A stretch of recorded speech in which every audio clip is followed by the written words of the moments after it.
Bom dia a todos. Vamos dar continuidade ao nosso curso sobre aplicação da Convenção de Haia de 1988, os desafios para a justiça brasileira, que trata da subtração internacional de crianças. Nós temos hoje o prazer e a honra de receber aqui a desembargadora federal aposentada desse tribunal, Cecília Mello, que é bacharel em Direito pela PUC, foi procuradora do Estado, foi desembargadora aqui da 10ª comigo, tem uma larga experiência, foi diretora dessa escola de magistrado também aqui do tribunal, tem uma larga experiência de tratar desses casos na 11ª turma e aqui no próprio tribunal, já que ficou numa turma com competência para tratar desses problemas. Eu mesmo tive a oportunidade de aprender muito com ela, por conta da sua sensibilidade para as dificuldades que envolve essa questão, julgando alguns casos na 11ª turma, e para a escola é uma grande felicidade tê-la de volta aqui. Esse processo de treinamento, de debate, nós discutimos agora há pouco a importância da gente a cada momento estar se requalificando para temas fundamentais, como são esses relativos à Convenção de Haia, que é um pouco distante do nosso dia a dia.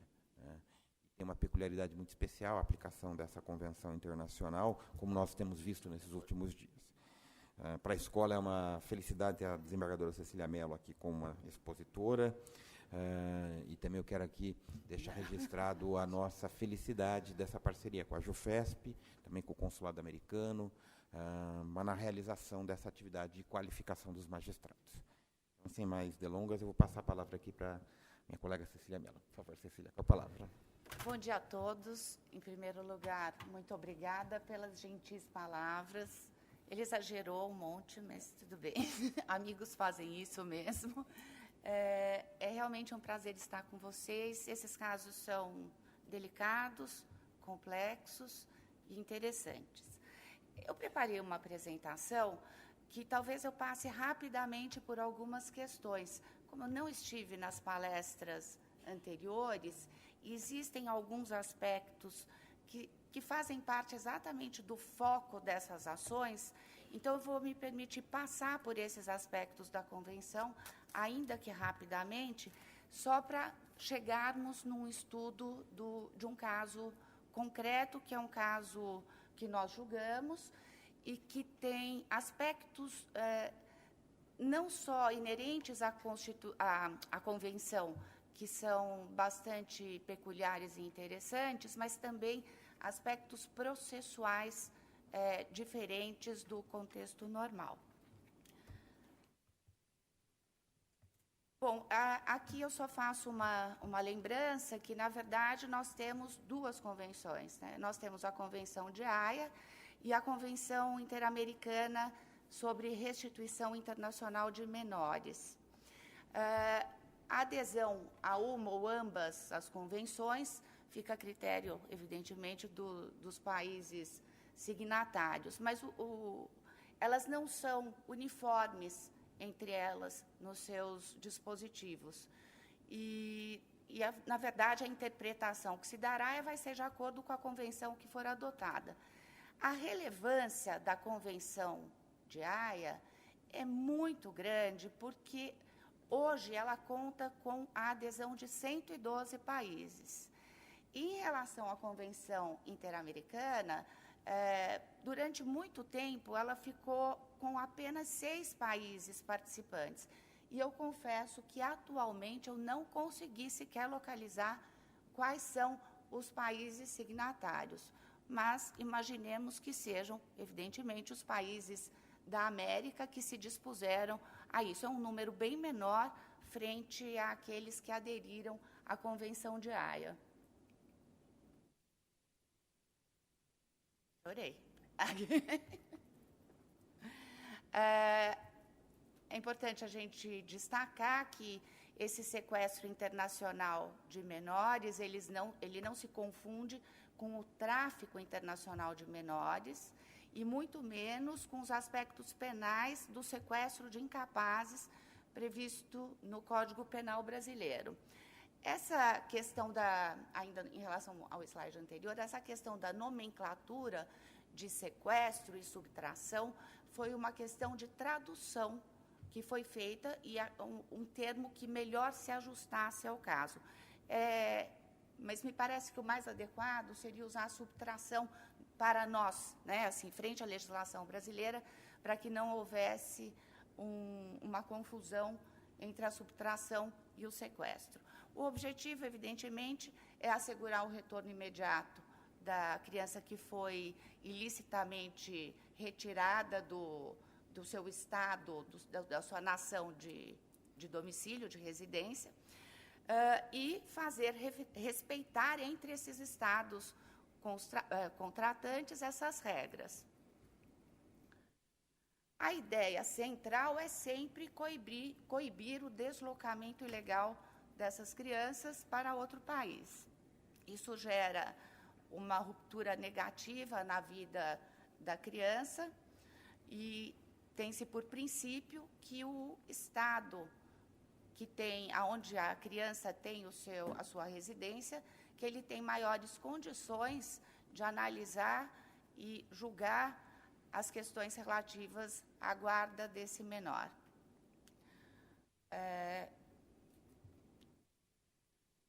Antes da existência da convenção, ou antes do Brasil ser signatário da convenção, a questão já era e continua sendo também resolvida de maneira harmônica com a convenção pela Lei de Introdução ao Código Civil, no artigo 7º, que dispõe que a lei do país em que domiciliada a pessoa é o que determina as regras sobre o começo e o fim da personalidade, o nome, a capacidade e os direitos de família. Questões relativas à guarda e ao direito de visitação, portanto, elas são de competência do país de residência do menor. Se ele reside aqui, é aqui, e se a residência é fora, a competência é de outro país. Então, tem-se assim que o país da residência é aquele que tem o juiz natural competente para essas decisões e para onde o menor deve ser restituído. Para que a subtração seja considerada ilícita, são duas as hipóteses. Que tenha havido a violação ao direito de guarda, atribuído a uma pessoa, instituição, e que esse direito ele estivesse sendo efetivamente exercido, né, no momento da retenção e da transferência. A outra questão que eu imagino que já tenha sido colocada aqui é a questão do período, né, que tem-se como marco o período de 1 ano. Né, esse processo tem que ser iniciado em 1 ano a contar da transferência irregular. Existem as hipóteses de não obrigatoriedade de transferência de retorno dessa criança. A primeira delas é quando a guarda não estivesse sendo efetivamente exercida na época da transferência, ou que a hipótese de uma concordância ou um consentimento posterior à transferência, um risco grave à criança no seu retorno por questões de ordem física ou psíquica. E a outra questão diz respeito à possibilidade da criança ter atingido idade e maturidade para ser ouvida e opinar nesse retorno ou não. A convenção é aplicável sempre que o país de residência da criança tenha aderido à convenção. Ela deve ser menor de 16 anos de idade, porque entende-se que, a partir desta idade, há o direito dela opinar nessa transferência. Afora isso, em vários países signatários da Convenção, a maioridade é aos 16 anos, então é essa a questão que fica posta. E que a criança tenha sido, de novo, ilicitamente transferida nos termos da lei do Estado da residência habitual. A operacionalização da convenção é feita pelas autoridades centrais. Eu não vou entrar nesse tema, porque imagino que isso tenha sido objeto de tópico específico.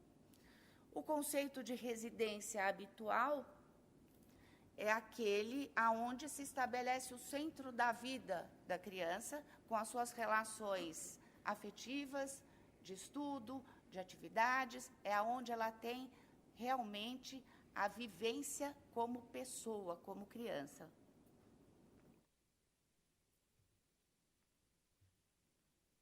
E aqui todo o contexto sempre girando em torno do interesse superior do menor. A questão da competência, né? E aí a gente começa a entrar mais no aspecto processual. A competência é, sem sombra de dúvidas, da Justiça Federal. Isso já foi, inclusive, decidido no âmbito de um conflito de competência.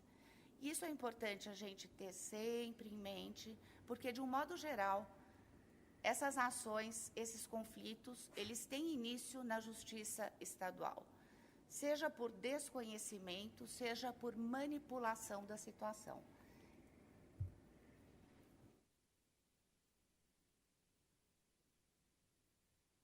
Aqui eu queria fazer um destaque específico, ainda quanto à competência.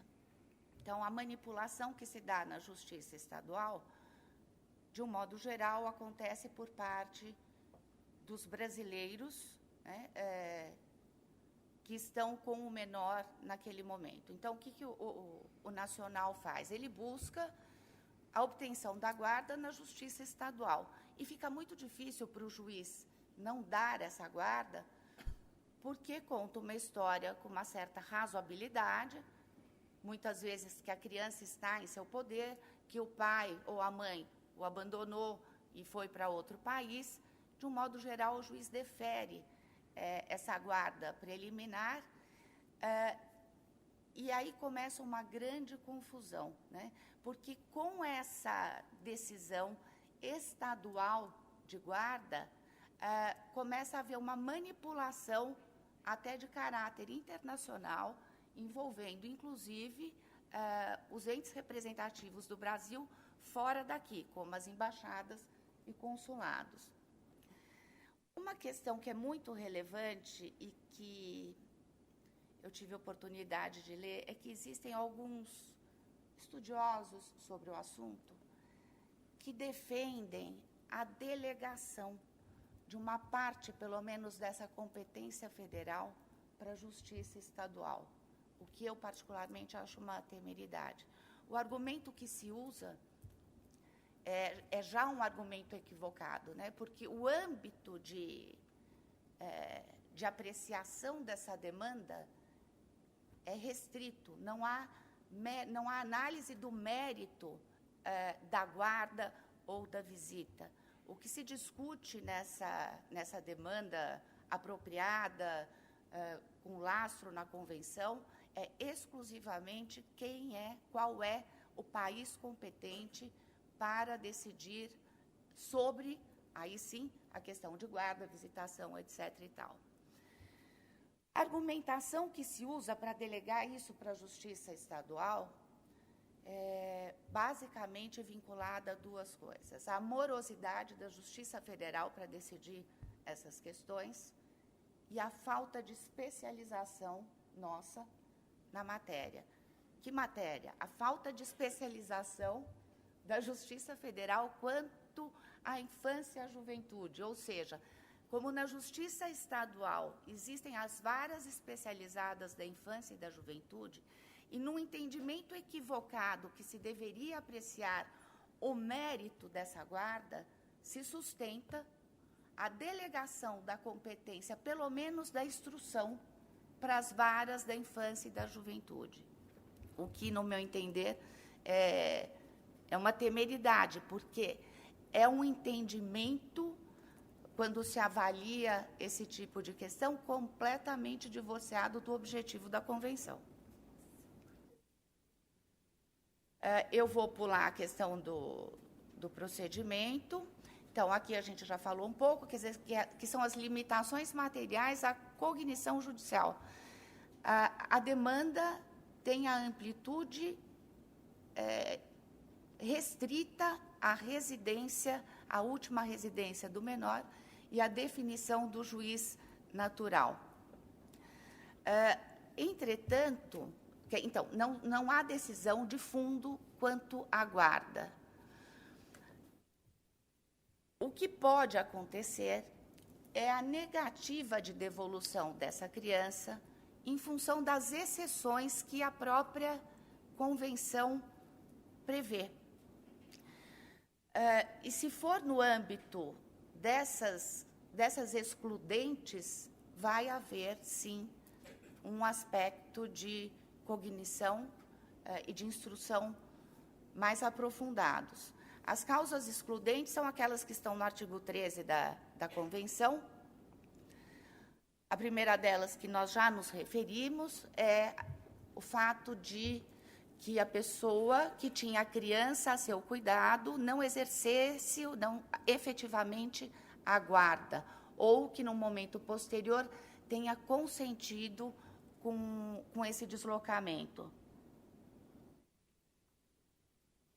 A existência de risco grave em relação à criança ficar sujeita a perigos de ordem física ou psíquica, ou ficar numa situação intolerável. E aqui eu queria destacar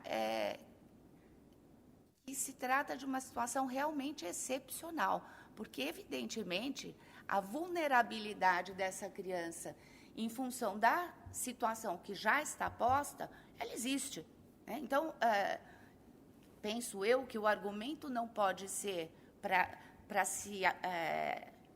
se incluir numa hipótese de excludência, né, o fato do abalo emocional sofrido pela criança, justamente na questão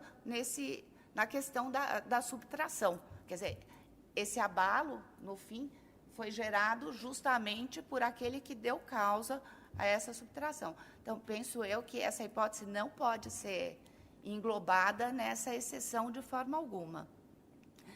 E a última, que também já nos referimos, é a oposição da criança, se ela já tiver maturidade e idade para se manifestar.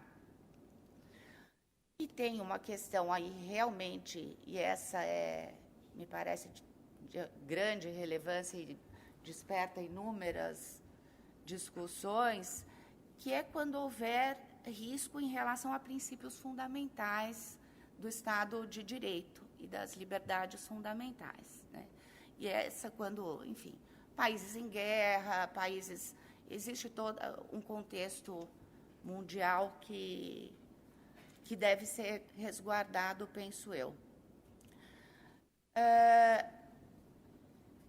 E aqui, mais uma questão que eu gostaria de chamar a atenção na análise desses casos é que eles são uma via de mão dupla. Então, quando se cuida de um processo e se coloca um aspecto emocional, nacionalista, em função de tentar, por todas as maneiras, não devolver essa criança brasileira a um Estado estrangeiro, é bom lembrar que os países signatários adotarão, de certo, a mesma conduta com as crianças brasileiras que estejam fora e que devam retornar por força de uma subtração ilegal. Então, há que se ter muito cuidado nessa questão, principalmente em função do tempo processual. O tempo processual só acarreta maior abalo à criança.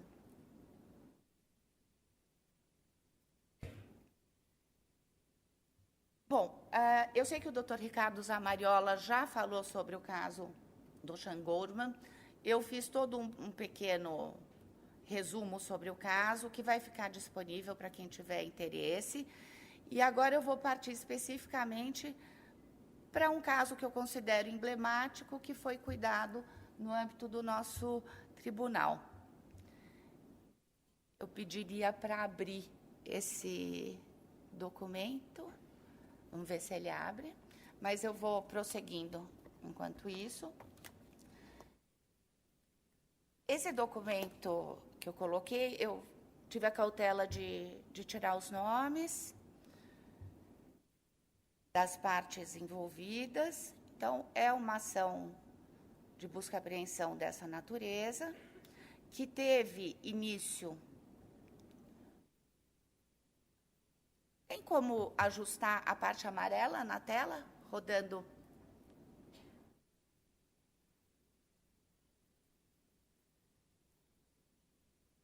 Esse caso, eu vou fazer um pequeno resumo da história. Uma brasileira que conhece um sueco pela internet, vai para a Suécia, 6 meses ou 7 meses depois, ela estava grávida, ela conversa com ele, eles se entendem, a criança vem nascer no Brasil, porque ela queria que nascesse aqui, por conta da família, etc. e tal. Ele concorda, ele vem para o Brasil, ela tem a criança aqui, ela fica um período, não me lembro exatamente qual período, mas um período razoável, uns 10, 11 meses, retornam à Suécia, se casam formalmente, vivem mais um pequeno período junto, mais 1 ou 2 anos. Ela vem ao Brasil com o filho por uma questão qualquer, retorna com o filho. Ao retornar, ela coloca para ele que havia conhecido uma outra pessoa e que não queria mais permanecer casada. Eles fazem um acordo, ele fica com a guarda do menino nessa situação, ele fica com a guarda, ela tem todos os direitos de visita preservados, ele paga, ele custeia tudo para ela visitar a criança. Então, ela vai e volta, e o menino fica com ele. Numa dessas idas, na segunda, acho, visita dela, não me lembro bem se era aniversário dele, do filho ou dela, ela vai à creche buscá-lo, pega a criança e vem embora para o Brasil. Como que ela faz isso? Ela intenta uma ação de guarda na Justiça Estadual, com aquela história básica que nós já conhecemos, obtém uma decisão de guarda, viaja para a Suécia, procura a embaixada com esta decisão, consegue um salvo-conduto para voltar com a criança pela embaixada, com base nessa decisão da Justiça Estadual, conversa com o pai antes, que precisava tirar um novo passaporte brasileiro para o menino, apresenta um documento, ele acredita, embora achasse estranho, porque já tinha um passaporte brasileiro, mas ele acredita, ela dá um documento em português para ele assina, era uma autorização de viagem. A embaixada expede o salvo-conduto, ela vem embora, e aí ela tem um novo companheiro, que é um advogado, que a auxilia nesse processo todo. Resumindo, ela desaparece com o menino, ela começa a fugir com o companheiro e o menino. É intentada a ação aqui, o pai não consegue ver o menino, a ação é proposta na primeira vara de Bragança Paulista, é esse o caso, é feita a instrução de forma relativamente limitada, e essa ação ela é julgada improcedente, porque não teria restado comprovada a residência do menor na Suécia. Há uma apelação do pai, que então vem para a nossa turma, e aqui é o que eu gostaria de chamar a atenção.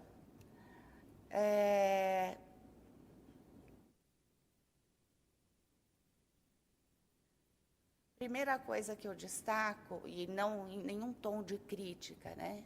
Ao longo de todo esse processo, o Ministério Público se manifestou contrariamente à devolução do menor e adotando, basicamente, um entendimento de cognição de guarda de direito de família. Tá? Então, do começo ao fim, o Ministério Público tumultuou o processo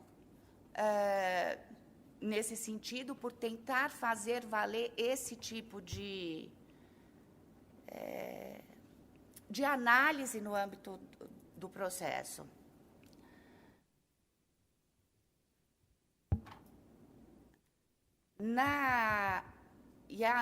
Num primeiro momento, eu havia entendido que, porque a ação havia sido proposta pelo pai, que o ingresso da união não tinha pertinência, o que foi um equívoco de minha parte. Isso é revisto nessa apelação para admitir o ingresso da união no feito, considerando a amplitude e a natureza da demanda, que é a própria convenção.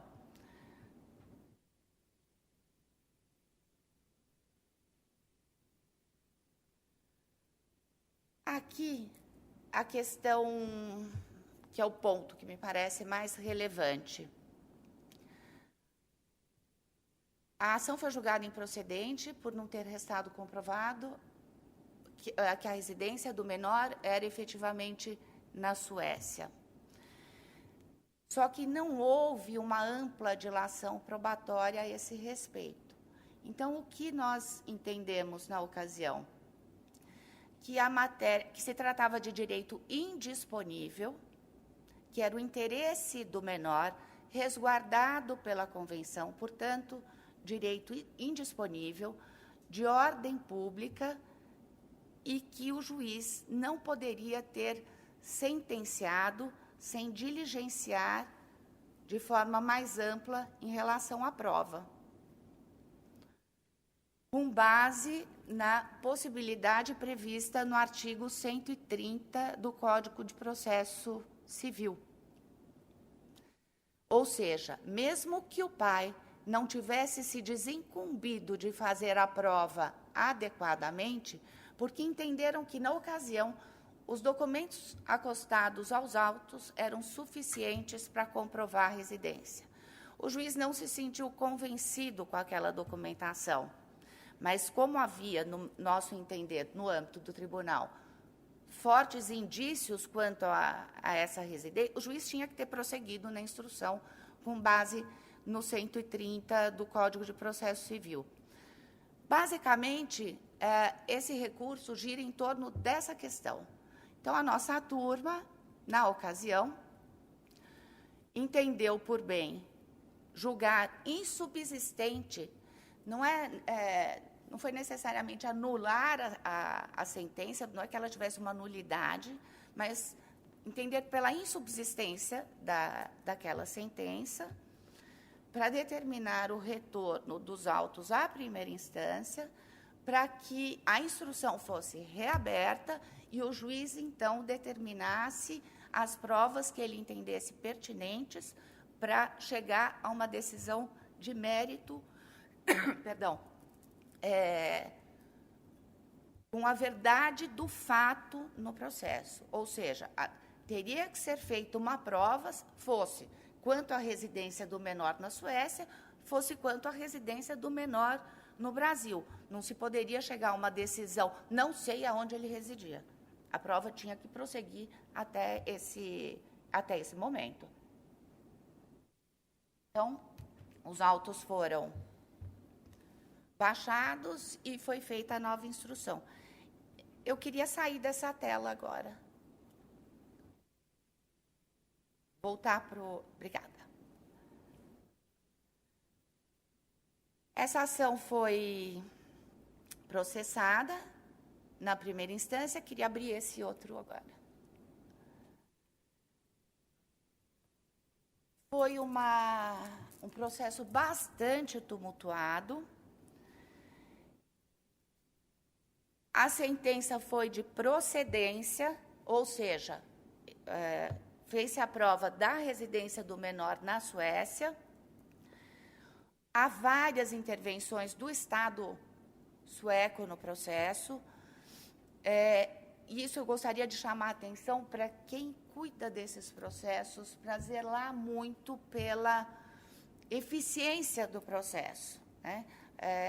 Porque, senão, o processamento vai se estendendo, e isso é extremamente prejudicial para o menor, para a jurisdição, é totalmente impertinente se chegar a uma conclusão depois de anos a respeito de um caso desses.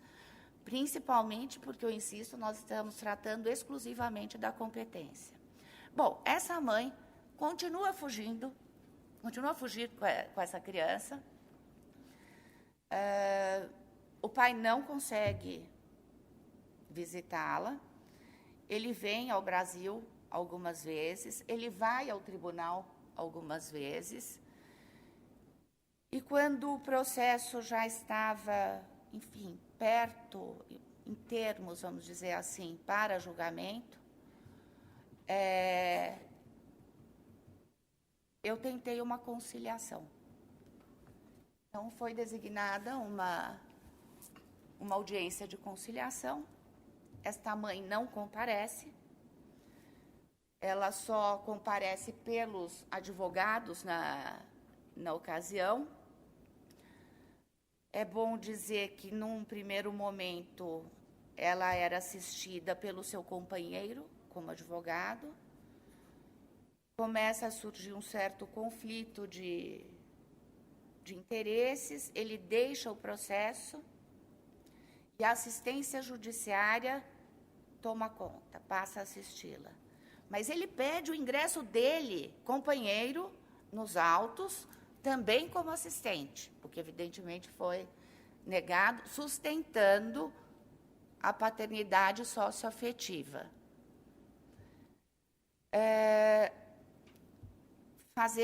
Fizemos a audiência.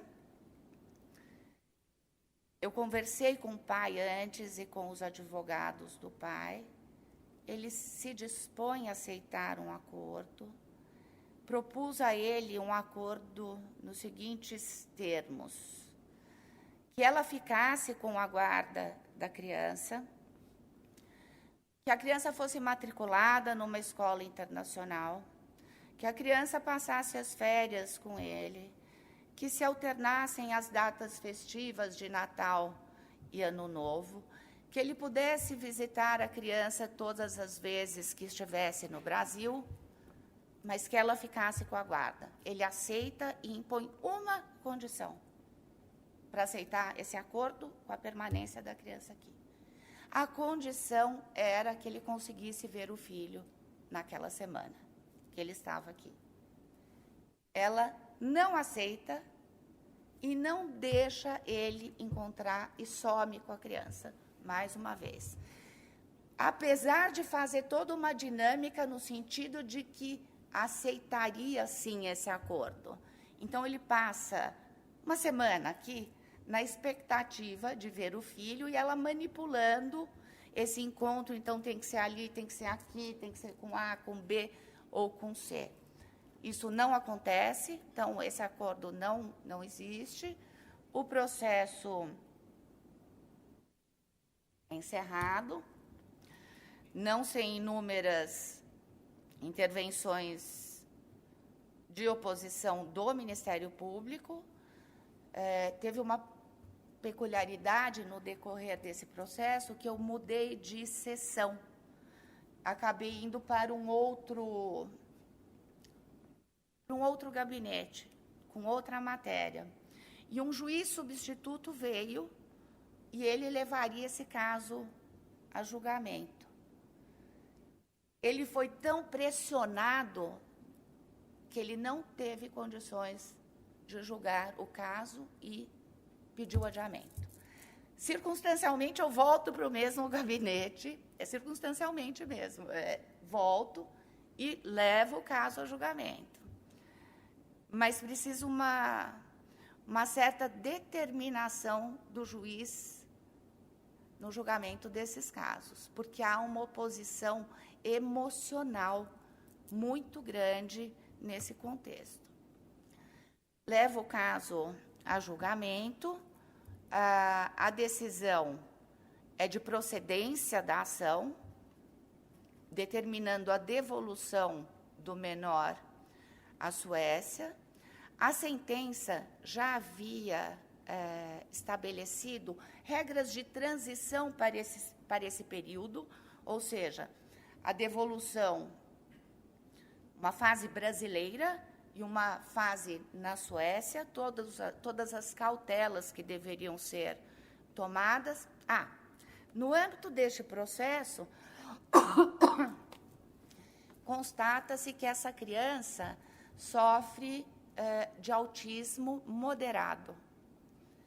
E aí começa um novo embate, como que se isso fosse uma causa excludente da devolução.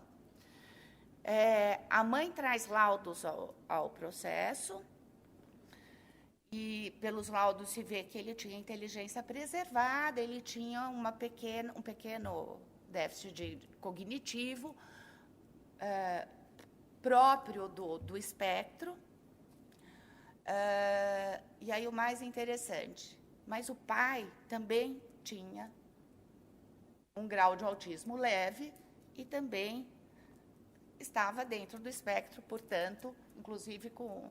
E aí começa uma dinâmica que seria prejudicial a essa criança retornar para a Suécia. Ora, não tem um país mais evoluído no mundo em relação ao autismo, a não ser Suécia e Noruega.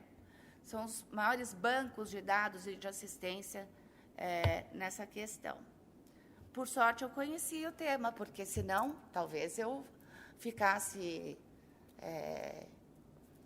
emocionada, entristecida e entendesse que era uma causa excludente. Bom, feito isso, o caso é julgado, é determinada a devolução, são estabelecidas as regras. O que este pai faz? Ele paga tudo para ela ir junto, para ela acompanhar e ficar na fase de adaptação. Enfim, ele faz tudo para ela ir. Mas o companheiro queria ir também. E queria que a justiça determinasse que o pai pagasse para ele ir junto. Bom, esse voo tinha uma conexão em Paris, né? E ela desaparece com a criança no aeroporto. Não sei se por descuido ou propositalmente, mas, enfim, é localizada, seguem a viagem. Quando ela vai, as autoridades da Suécia lá atrás informam que não há qualquer ordem de prisão em relação a ela. Mas, quando ela some no aeroporto, em Paris, eles usam essa situação, para que ela fosse detida logo na chegada em Malmö, se não me engano. Ela foi detida e, evidentemente, aí começou foi detida para averiguação e aí começou um processo investigativo efetivo sobre a subtração desse menor. O pai se adapta com essa criança. Agora, notícias extraprocessuais, né? Ele se adapta, ele começa a conviver bem com o menino, ela está presa, ele leva o menino para vê-la toda semana. Só que essas visitas do filho a ela, quando ela está presa, são sempre acompanhadas ou do pai ou de alguém. Enfim, essas visitas são monitoradas. Ela fica presa 1 ano e 1 mês, 13 meses. 13 meses. Aí ela sai, e aí a Justiça da Suécia dá a ela o direito de visita todos os finais de semana. Essas visitas, então, não são mais monitoradas. Nesse meio tempo, o pai se casa de novo tem mais uma filhinha lá na Suécia. Não é contra a brasileira, é que eu estou fazendo uma brincadeira. Mas... tem uma bebezinha, não foi pela internet, que eu saiba, enfim. Tem uma bebezinha.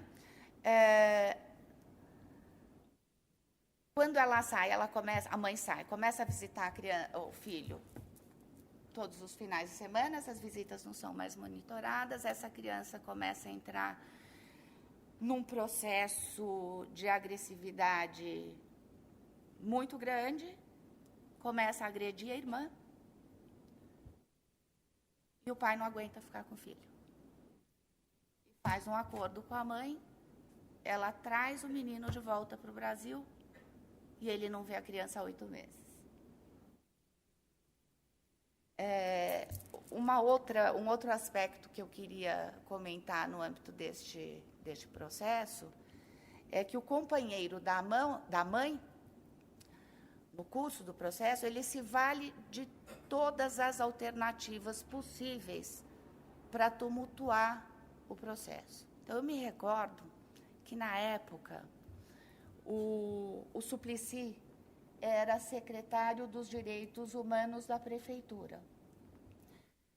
E o senador Suplicy sempre foi um sujeito muito ativo em causa de direitos humanos, etc.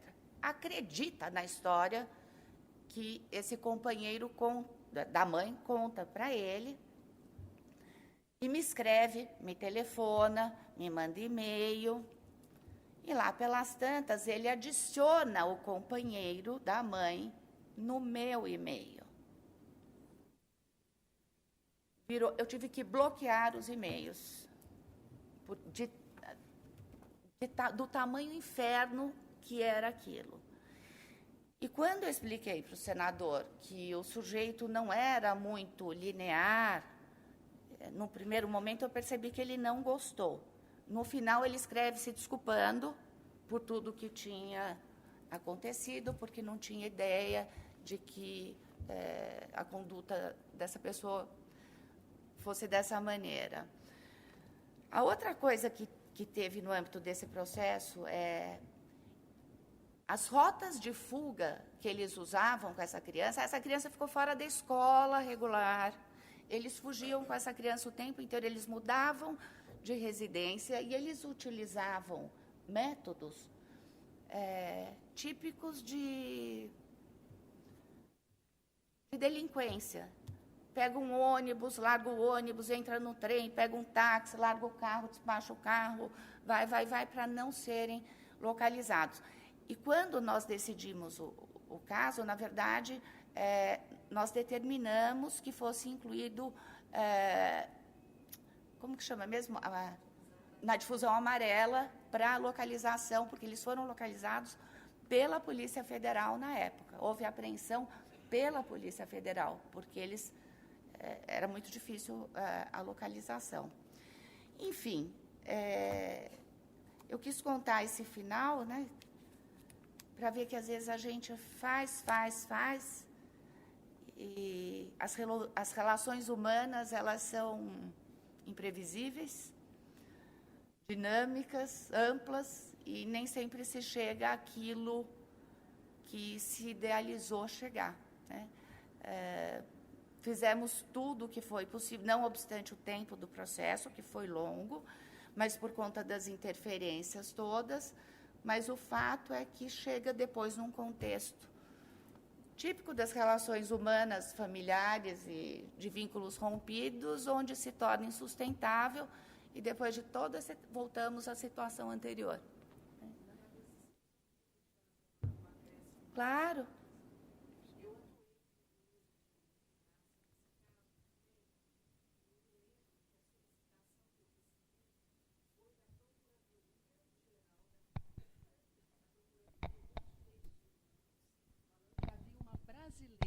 Sendo vítima de violência na Suécia. E aí eu entrei em contato com o juiz na Suécia. Quando ela foi presa, isso? Exatamente. Né? E a questão foi tão séria que envolveu as relações diplomáticas do Brasil com a Suécia, porque foi designado, eu até pedi, diante do ocorrido, que fosse um oficial diplomático na prisão na Suécia para verificar as condições dela, porque ela argumentou que estava sofrendo violência na prisão. Eu achei aquilo muito estranho, né? Violência numa prisão da Suécia é uma coisa que a gente não consegue imaginar, né? Mas aí foi um oficial de chancelaria para poder verificar a situação dela. E eu me lembro depois até de ter conversado com a senhora sobre o caso, não é? Eu me lembro desse ofício, inclusive, agora... E aí a senhora foi e me explicou a situação do processo, e eu passei isso para o juiz da Suécia, porque nós gostaríamos de saber, naquele momento, se havia realmente uma ordem de prisão contra a mãe. Sim. Não é? O caso realmente foi bastante complexo. Esse caso foi bastante complexo mesmo. Só gostaria de me permita só fazer esse Não, acréscimo. Foi ótimo. Eu acho que é muito ver importante o lado do aspecto todos diplomático. Tenham a noção, né? Dessa amplitude, porque é muito grande. Quando que sempre acontece com nossos casos, eles sempre se tornam incidentes diplomáticos. Porque nós não cumprimos, né? De um modo geral. Não cumprimos, ou a morosidade é tal e tamanha no cumprimento que é levado como se fosse um descumprimento, né? Há, inclusive, e você deve se lembrar, assim, há ameaças de rompimento. No caso do Chan, que o doutor Ricardo Zamariola colocou, foi um caso que houve interferência dos presidentes das repúblicas envolvidas, né? Da tamanha dimensão que isso tomou. Aí, agora eu só vou finalizar com um comentário bem a título de só fofoca, né? Só uma fazendo as buscas das decisões, etc. Agora há uma ação onde essa mãe processa o antigo companheiro cobrando-lhe R$600 mil. Então, mais uma, enfim, só para... Não, a brasileira, o companheiro brasileiro, o que fugia com ela, né? Aí é uma ação de cobrança dela contra ele por R$600 mil. Enfim, não sei se há algum detalhe que... Oi? Deve ter sido. Deve ser. Deve ser. Mas, assim, é lamentável, né, que se faça tudo para, enfim, depois... mas eu penso que a nossa parte foi cumprida, ainda que num lapso temporal não adequado, mas não por culpa dos juízes, vamos dizer assim, mas porque há uma oposição constante nesses casos, das partes, do próprio Ministério Público, envolvimento da sociedade, questões políticas que vão interferindo, e, por outro lado, você tem que tomar cuidado para não deixar acontecer nenhuma nulidade nos autos. Então, para assegurar, né, a regularidade do processo, isso acaba levando mais tempo. Mas eu penso mesmo que o ideal seria que as decisões fossem tomadas com brevidade e que fossem cumpridas na primeira instância. Logo, na sentença de primeira instância, estando o juiz convicto e tendo as provas necessárias da residência, que ele determinasse imediatamente o retorno da criança, porque o dano é muito menor se isso for feito, muito menor. Quando se leva 2, 3 anos, 4 anos para uma decisão dessa, eu acho mesmo que é quase que irreparável, como neste caso, aonde depois de tudo ajustado, insisto, o pai conviveu bem com o menino por mais de 1 ano, inclusive com a irmãzinha, etc. e tal. Quando começa a haver uma interferência não monitorada, que o menino começa a ficar agressivo e a situação fica insustentável em termos de convivência. É isso, eu me coloco à disposição se vocês tiverem alguma pergunta. Bem,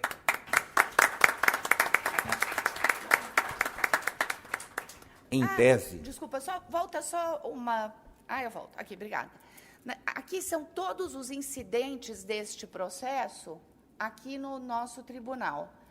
Fora isso, o agravo de recurso extraordinário foi julgado agora em fevereiro, só. Isso é só para quem tiver interesse em ver o caso na íntegra, isso vai ficar disponibilizado para facilitar. Muito obrigada, desculpa, perdão. Não, Cecília. Eu queria dizer que, em tese, a aplicação da convenção deveria ser algo muito simples, porque é uma definição de jurisdição. Apenas qual a jurisdição competente para depois examinar todos os problemas complexos que envolvem uma guarda de uma criança. E todas as nuances, mas a gente viu, pelo exemplo que a Cecília trouxe aqui, que não é nada simples a convenção, a aplicação da convenção, ela gera uma série de conflitos paralelos, de problemas paralelos, e, às vezes, sem que você queira se envolver com isso, você acaba se envolvendo. Então, a gente, às vezes, não é um tema simples, é um tema extremamente complexo, apesar da pretensão de simplicidade da convenção para resolver esse assunto. De qualquer sorte, eu quero abrir a palavra, franquear a palavra ao plenário. Quem tem alguma pergunta, alguma questão? Eu só queria, dentro desse contexto que você acabou de colocar, eu só queria contar que este pai aprendeu a falar português. De tanto que ele vinha para cá e de tanto que ele sofria com a situação. Ele falava português, no final, perfeitamente. Tamanho desgaste. De qualquer sorte, a palavra está franqueada aos membros aqui do... Vamos abrir, dar preferência ao plenário. Oi, doutora Cília, prazer em revê-la aqui. Na verdade, eu tenho uma pergunta um pouco até pessoal. Com essa questão da... Tem alguma influência a nacionalidade da criança nesses casos? Por exemplo, não. Uma criança brasileira, Não. filhos de pais brasileiros Não. que moram nos Estados Não. Unidos, por exemplo. Tem uma coisa que duas coisas. Primeiro, a nacionalidade da criança não tem nenhuma relevância. A relevância é a residência e se encaixa em alguma excludente ou não. Então, se residia no país X, foi deslocado com ou sem autorização, ainda que a autorização tenha sido posterior. Não importa a nacionalidade. Tem um detalhe mais interessante ainda. Ainda que aquele que tinha a guarda compartilhada ou unilateral, enfim, no país da onde a criança foi subtraída, ainda que ele tenha mudado, então vamos supor, se esse pai, deste caso que eu contei, tivesse mudado da Suécia para a Alemanha, não haveria transferência de jurisdição para a Alemanha. A competência continuaria sendo da Suécia. Fosse o filho brasileiro, porque essa criança é brasileira, essa que eu relatei, ela nasceu aqui no Brasil. Fosse ele brasileiro, alemão ou de qualquer nacionalidade. O que se leva em conta é a última residência e se encaixa ou não em alguma das excludentes. Né? Se há assentimento ou não, por exemplo, no deslocamento. Entendi. Obrigada. Ali, mais outra pergunta.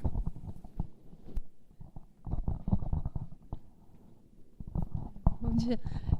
Eu fiquei com uma dúvida na questão dos juízes estaduais, assim, quando, por exemplo, eles recebem um pedido de guarda. E aí eles percebem que aconteceu uma subtração internacional. Aí eles deveriam remeter à Justiça Federal. A federal?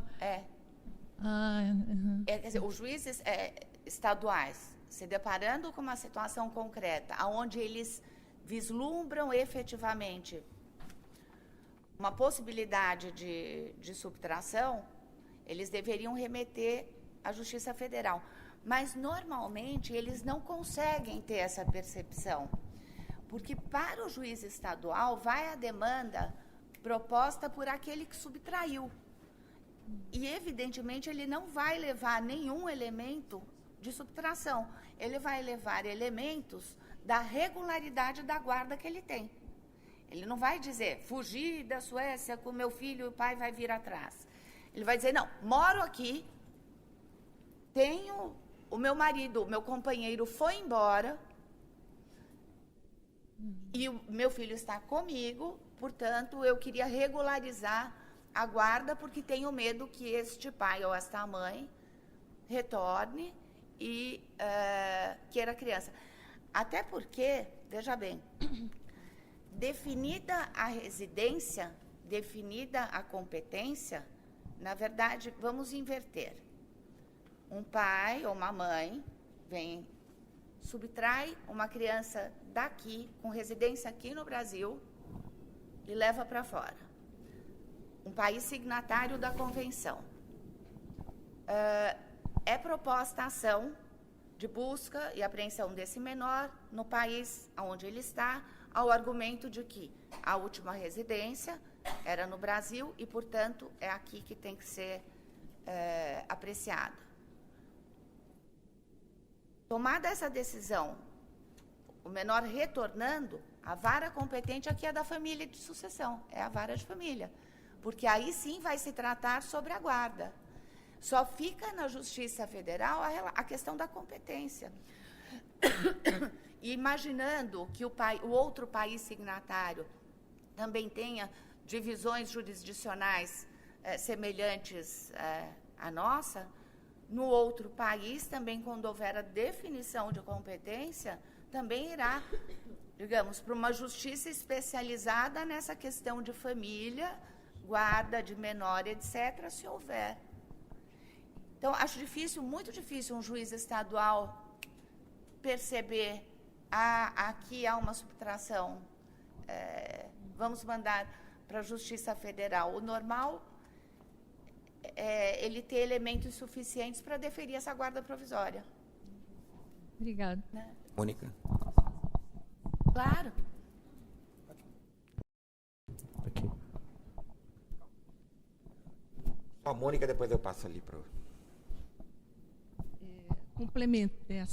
complementando a resposta da senhora, o artigo 16 da Convenção, ele proíbe o juiz que decide sobre o retorno de decidir sobre a guarda da criança. Então, nesses casos, o que tem sido recomendável é que o juiz estadual ele suspenda a ação de guarda até que se decida sobre o retorno. Inclusive, porque o Conselho Nacional de Justiça, a semana passada, aprovou uma resolução, que eu não sei se os senhores já estão sabendo, foi uma resolução proposta até por mim e pelo desembargador Guilherme Calmon, no sentido de que isso agora é norma do Conselho Nacional de Justiça.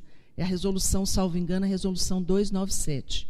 Ela diz que, uma vez recebida a ação de retorno, o juiz federal deve comunicar ao juiz estadual para que suspenda a decisão sobre a guarda. E essa decisão, então, ela não pode ser impedimento para o retorno, né, tudo nos termos do artigo 16. Essa resolução, eu acho que vai ser, vai elucidar bastantes dúvidas que ainda existiam a respeito dessa questão. Obrigada. ali. Outra pergunta profunda.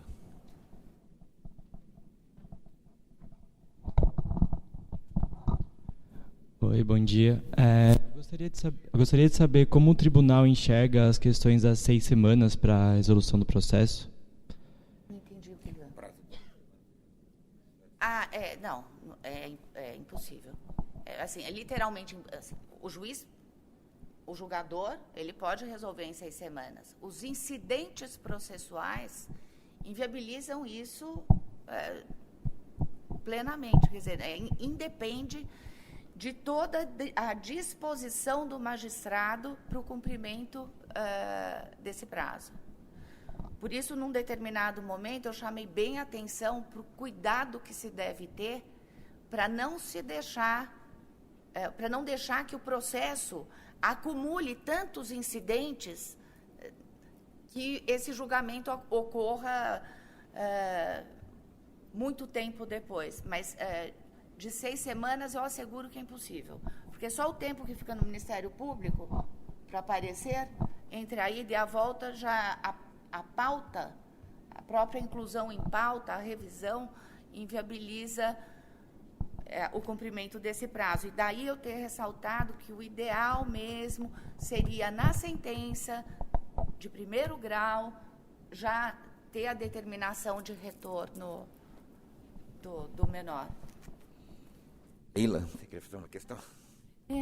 Na verdade, é só uma preocupação com alguns artigos doutrinários que vi, especialmente um falando, porque a senhora, primeiro parabenizando pela palestra, porque a gente sempre aprende com a doutora Cecília, na verdade, a sua colocação sobre a competência deve ficar na Justiça Federal, porque se trata só do cumprimento do tratado. Nesse artigo, uma professora de Direito Constitucional, Denise Soares Vargas, ela refere, o ano passado, que, e me parece que coloca, assim como todo respeito, mas uma panaceia para a solução de tudo, que devia centralizar no STJ ou no Supremo, e tratar como se fosse um exequatur.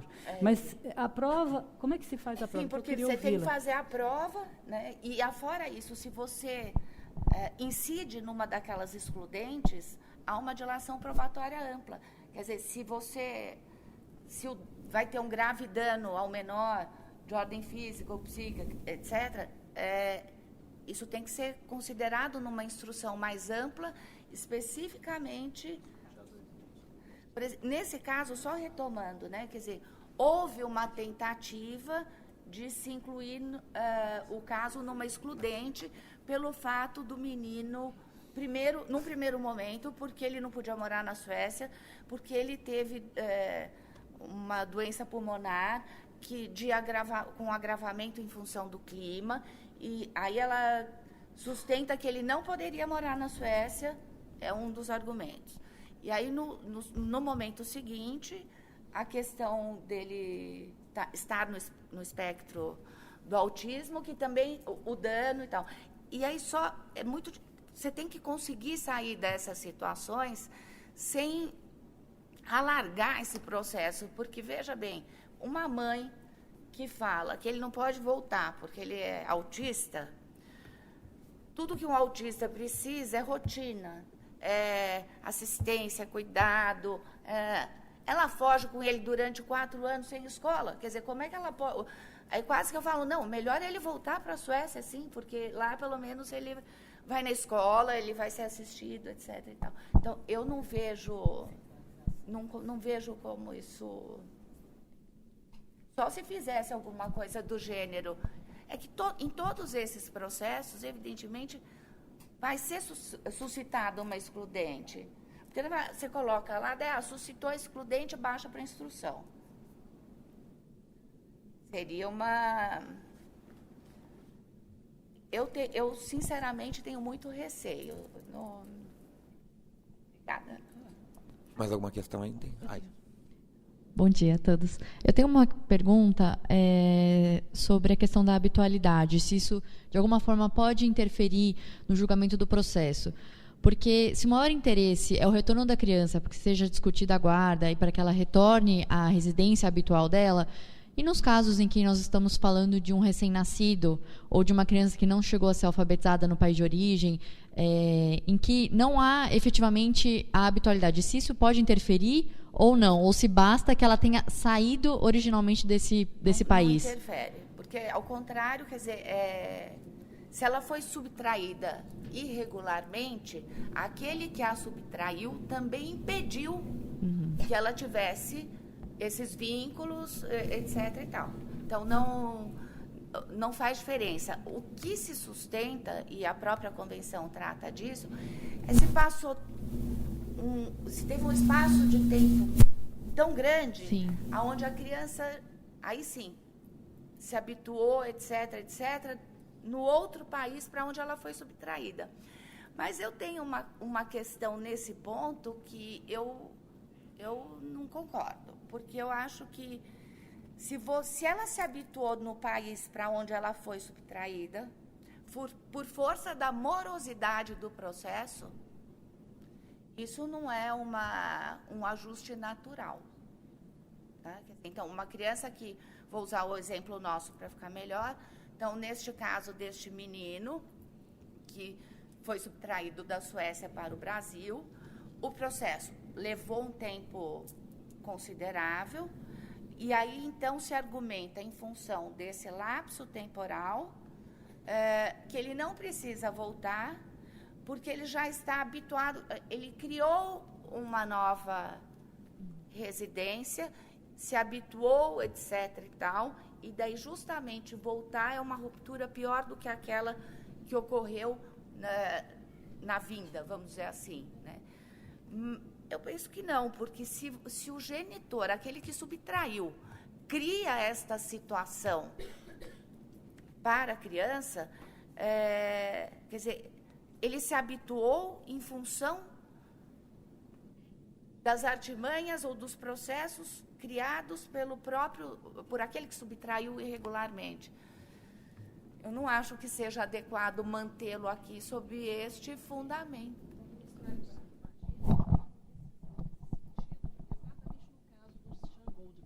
Mas foi um voto vencido. Sim, porque lá quer dizer, você faz ele se habituar, você força. Exato, a morosidade da justiça não pode ser causa a justificar a habitualidade. Um voto muito bonito.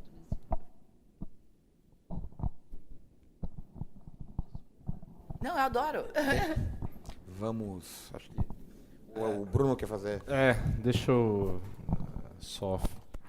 Acho que primeiro uma observação interessante do doutora Cecília Mello, e agradecendo desde logo a palestra. Depois, no segundo bloco, teremos a doutora Mônica Cifuentes também, os grandes especialistas nesse tema. É interessante a juíza Krieger, ontem, em sua palestra, falando sobre a competência estadual e federal, nos Estados Unidos, lá ela deixou claro que é uma opção das partes escolherem se preferem que a questão seja regulada pela Justiça Federal ou Justiça Estadual. E o interessante é que a juíza Krieger, embora juíza estadual, né, ela relatou que a maior porcentagem dos casos vai para a Justiça Federal. E a razão para tanto é que entendem, né, os advogados e a comunidade jurídica em geral, de que o juiz federal ele exatamente estará mais distante da questão de família. Emocionalmente, ele não está habituado ou próximo dessas discussões sobre, enfim, a relação familiar, a relação de guarda. Então, até um argumento a mais em relação a essa posição, né, doutora, que a senhora relatou logo no começo. Né? É que é uma questão, há um envolvimento, né, e você também se questiona muito, né, o juiz se questiona muito, no caso. Se seria uma excludente ou não, enfim, é um processo bem delicado, acho. E chega uma pergunta, nós estamos sendo transmitidos para outras subseções, e chegou uma pergunta do Hugo Alex, da 2ª Vara de Campinas, e uma pergunta para a doutora Cecília. A convenção prevê a possibilidade de a autoridade central do requerente suportar eventuais custos no deslocamento da criança de maneira a viabilizar o retorno? Na prática, como se viabiliza essa requisição de recursos? Não sei eu vou deixar isso para a doutora Mônica, mas assim, eu acho que não há nenhuma previsão de ser custeado. Normalmente, o país signatário que acaba intervindo no processo, ele providencia tudo isso numa hipótese, por exemplo, do genitor que está querendo a criança de volta não conseguir fazer. Neste caso específico, foi o próprio pai que custeou tudo. Mas eu tive um outro caso, onde, então, por exemplo, o Estado brasileiro faz, às vezes, lá fora, para o seu cidadão. Tá? Eu tive um caso invertido, onde a brasileira teve a assistência fora. O Estado brasileiro só dá essa assistência quando não há processo pendente aqui dentro. Então, assim, quanto ao Estado brasileiro, para quem fez a pergunta, eu sei que o Estado brasileiro, se a pessoa não tiver condições, toma essas providências. E aí eu acho que vai depender do outro país signatário, como é que ele se comporta. E é interessante. Mônica vai contribuir também. Bom, primeiramente, desembargadora Cecília, eu estou encantada com a sua palestra e principalmente com a quantidade de dúvidas, né, que ela suscitou, né, um caso concreto tão complexo que suscita todo esse interesse e realmente isso aí contribui muito para o esclarecimento da convenção. No tocante à pergunta do Hugo, né? Isso. Do Hugo, de fato, a convenção ela não traz nenhum dispositivo que obrigue ou que imponha às autoridades centrais esse ônus de custear ou, de certa forma, auxiliar no cumprimento de uma decisão de retorno. Isso é obtido, geralmente, por consenso entre os pais ou, às vezes, conforme o caso e conforme o país, com o auxílio, sim, das autoridades centrais, mas caso a caso e dependendo das circunstâncias do caso. Eu me lembro, por exemplo, que há 3 anos atrás nós tivemos um caso com a Alemanha, em que a autoridade central alemã ela se propôs a fornecer um abrigo para a mãe enquanto analisava a situação da guarda desse menor na Alemanha. No entanto, numa das reuniões que eu tive com a autoridade central, após 1 ano e meio dessa medida já em vigor, a própria autoridade central disse para mim, olha, já está ficando pesado para nós mantermos essa mãe aqui por tanto tempo. Temos que dar uma solução para esse caso, porque nenhum país como a Alemanha, né, que é obviamente mais rico do que nós, tem essa condição de, enfim, custear uma pessoa por tanto tempo no seu território, enquanto se aguarda uma decisão de guarda. O que me fez ficar até, de certa forma, vamos dizer assim, feliz, que eu digo, olha, então quer dizer que as ações de guarda não se demoram só no Brasil. Na Alemanha também custa-se a dar uma decisão dessa natureza. E sabe que tudo é relativo, né? Porque ontem o Dr. Ricardo, na palestra, ele comentou que um caso recente que ele teve, foi feito um acordo e a criança ficou no Brasil e o pai viria, né? E esse problema de custo não foi tão grande, porque o pai tinha o próprio avião para fazer a visita. Então, tudo é relativo. Tudo resolvido. Tudo resolvido. Só antes do nosso presidente encerrar para o intervalo, eu queria só fazer 2 coisas aqui. Primeiro, agradecer nossos patrocinadores, né, que a JUFESP ela é apoiada pela Caixa Econômica Federal e pelo Itaú para viabilizar esses eventos, em coorganização aqui com a nossa escola de magistrados. E fazer 2 anúncios. O primeiro é que, no segundo bloco, já na participação da doutora Mônica, junto também com... Chegou outra pergunta aqui. E com o Dr. Marco Castrigliani, que é o juiz aqui responsável em São Paulo é o juiz titular da primeira vara civil, que após a concentração de competência, ele que enfrenta esses casos aqui em São Paulo, na primeira instância, participará da nossa mesa aqui no segundo bloco. E nós teremos também o lançamento da cartilha, né, educativa, que eu comentei ontem.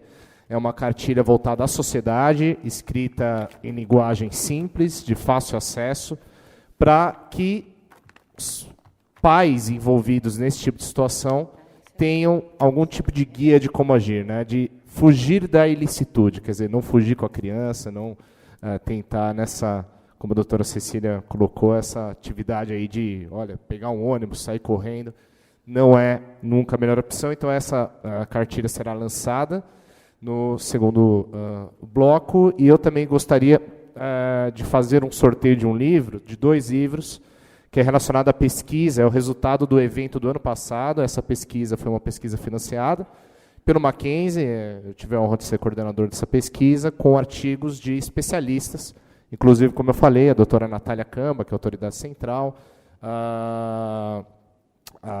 o doutor Luiz Fabrício, que está aqui também, que atua com esses casos, o Dr. Ricardo Zamarioli, enfim, alguns especialistas nessa área participaram desse livro. Eu vou fazer o sorteio, mas antes, doutora Cecília, eu preciso passar outra pergunta que chegou da Gláucia Cristina, também que faz aqui à distância.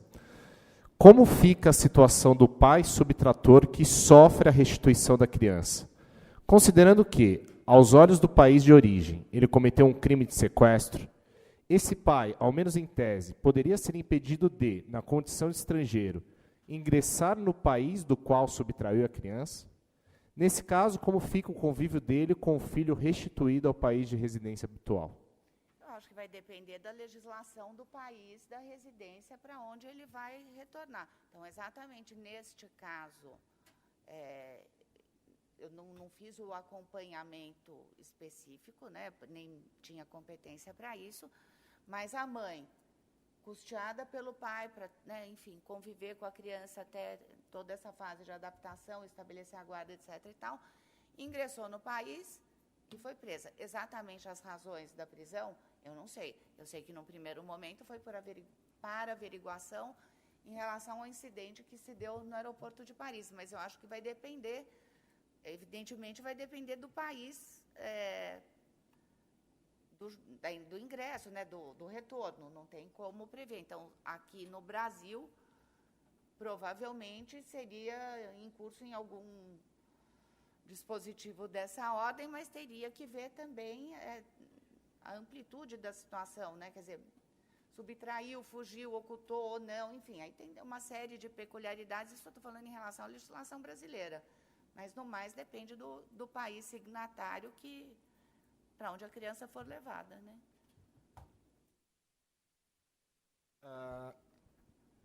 Difícil sortear. Vamos, alguém que faça aniversário essa semana? Está por aqui? Neste mês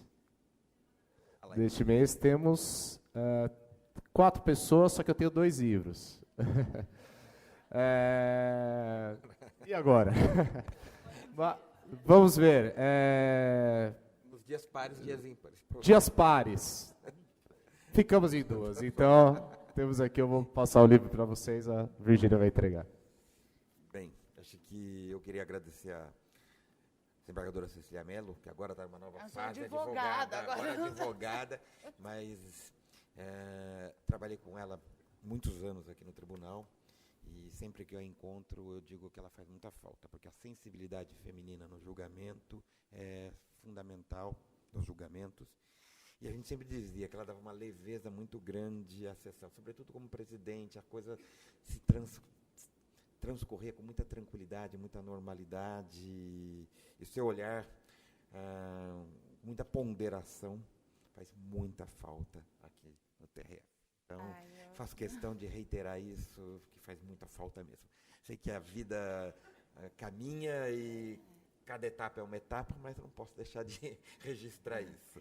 Quero agradecer enormemente a sua disponibilidade de vir participar aqui das atividades aqui da escola. Aliás, nós vamos ter uma outra atividade aqui, que você já está convidada, que é do tema do encarceramento feminino, que é um outro tema que sempre preocupou a Cecília, o problema do encarceramento das mulheres, o encarceramento, sobretudo, das presas estrangeiras. E nós vamos fazer um curso mais à frente também sobre o encarceramento feminino visto de perto, inclusive com visitas aos presídios. E a Cecília já está convidada para estar presente nesta atividade aqui da escola, com o objetivo de refletir sobre esses temas que parecem simples, mas não são simples. E os casos concretos demonstram, como a Cecília apresentou aqui, a complexidade da aplicação da lei. Aplicar a lei não é uma... Por mais que teoricamente ou abstratamente a gente fala, não, isso é muito simples, é só determinar a jurisdição competente, o elemento de conexão está aqui, é a residência, não estão previstas as exceções, mas a vida real não é assim. A vida real é cheia de... A vida como ela é, ela é cheia de vicissitudes e de dificuldades que o magistrado tem que estar preparado para enfrentar. Então, agradeço mais uma vez a Cecília. Vamos fazer um pequeno intervalo. Daqui a pouco voltamos com a Mônica Cifuentes e o Marco Aurélio Castriani para mais uma etapa desta manhã. Muito obrigado a todos. Só agradecer muitíssimo, dizer que é um prazer enorme estar com vocês, que eu também sinto muita falta, mas que os vínculos permanecem os mesmos. Muito obrigada.